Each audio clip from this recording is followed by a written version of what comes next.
डल्ला ठोकेर तल टारीमा डल्ला ठोकेर धुलै सरीको जिउ भरे नुहाएर गएर पनि त्यो बजार रातभरि बसेर बिहान उज्यालोउँदा यहीँ आइपुगेको त्यहाँ तल टारी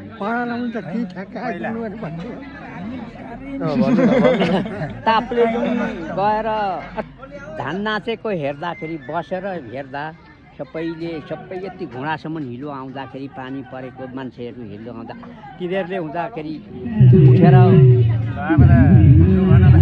जमाना थियो गरियो पनि गर्दै लगे। अब अहिले बुढो भइएछ जस्तो मात्रै ठानेको छु, कस्तो हुनेछु आत्मैमा।